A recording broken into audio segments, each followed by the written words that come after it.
Yes, i dag skal vi vise induktionsbeviset. Og induktionsbeviset hedder fx er lige med x i første er lige med x. Og vi antager at a er lige med 1. Så hvis vi skal have den afledte funktion af f mærke af x er lige med 1, er lige med x0, er lige med x 0, lige med 1 gange x første minus 1.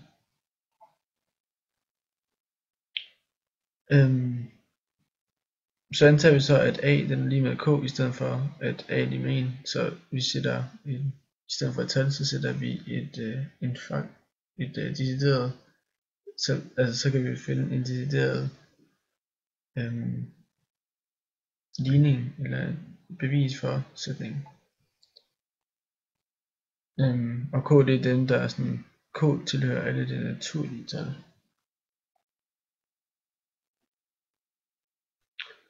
Så hvis vi antager at a er lige med k, så kommer den til at hedde fx lige med x k det, hvor k tilhører alle de naturlige tal.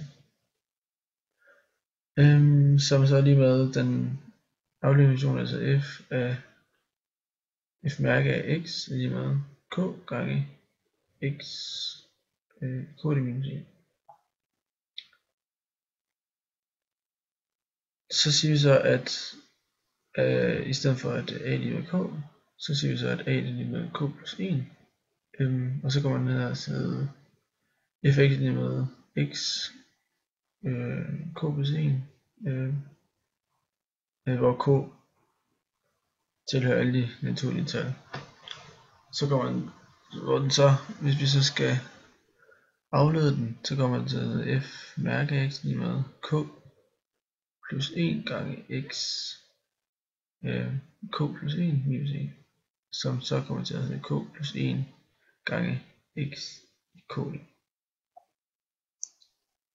Og så får vi så fx er lige med xk plus 1 er lige med x gange xk. Og hvis så også skal aflede til udtryk, så kommer det til at hedde den afledte f mærke af x lige med 1 gange k i x det, k i x i k det, plus x gange k gange k gange x i k det minus 1 er lige med xk plus k gange x. K er lige med 1 er lige med k plus 1 gange x i k det.